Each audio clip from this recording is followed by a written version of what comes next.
Apa pandangan pastor terhadap anak-anak muda yang pergi having fun ke klub? Kan juga nggak mabok, just having fun. Having fun itu kayak hura-hura gitu. Kayak main-main aja gitu, pastor. Nanti pendengaran mereka kayak apa ya? Kan berisik semua di situ. Harus gitu. Soalnya biasanya anak muda tuh sekarang kayak sukanya yang kayak having fun, suaranya loud, terus kayak kenal Itu di kafe atau di klub? di klub ini konteksnya.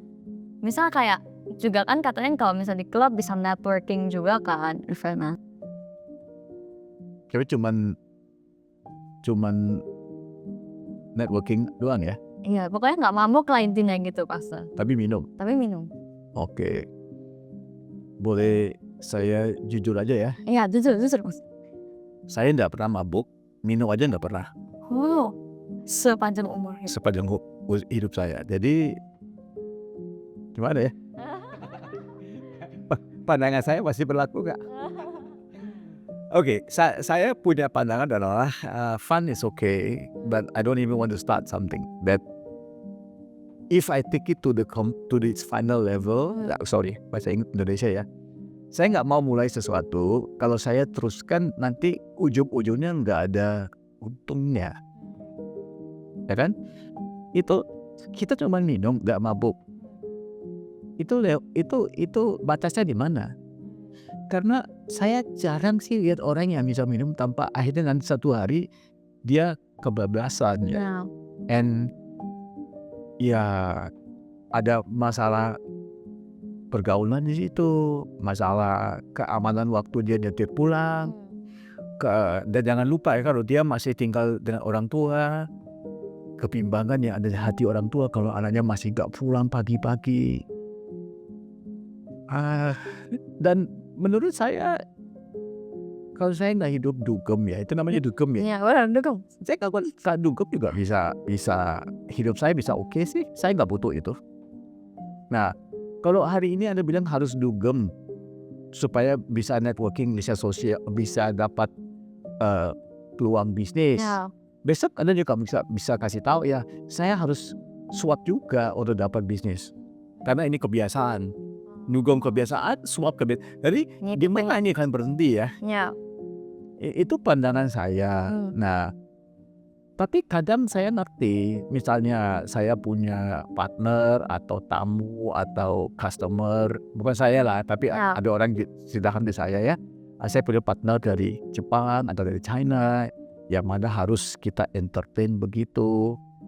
Saya bilang ikut ke situ, it's okay. It's okay. Tapi jangan minum. Jadi cuma temen aja ke sana. Kemarin, nah,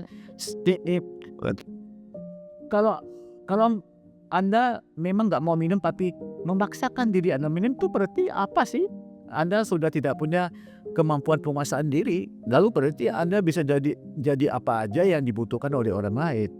Tidak menjadi orang yang benar atau tulus atau jujur dengan diri sendiri. So to me, saya pernah ngalami hal seperti itu, saya ikut, tapi saya nggak minum. Lalu orang tanya saya kenapa nggak minum? Karena saya nggak bilang karena saya Kristen nggak minum. Kan nanti mereka pasti argumentasinya, oh saya kenal banyak orang Kristen yang minum. Iya. Saya bilang sorry, saya orangnya nggak minum. Nah kalau mereka nggak bisa terima saya karena itu, berarti mereka kan orangnya dangkal ya. Iya. Jadi saya maunya seperti itu. Orang seperti ini mungkin orang akan awalnya ketawain kita, tapi mereka tidak hilang respect. Okay. So apakah pandangan saya ini terlalu baby boomer? Dan X atau hikmat itu Anda yang harus tentukan sendiri. Tapi tadi kan pastor bilang kayak misal ada yang menanya kita nih kayak kenapa nggak minum, terus harusnya kita bilang iya kita emang nggak minum gitu, emang nggak mau. Tapi misal orang lain itu jawabnya gini, dia jawab kayak tapi kan kalau misal di gereja sendiri kan ada anggur, minum juga. Itu bukan anggur, itu grape juice. Alright, pastor. Tapi poin saya adalah orang nggak akan hilang respect buat kita. Ya. Nah, walaupun kita tapi dia salah ya.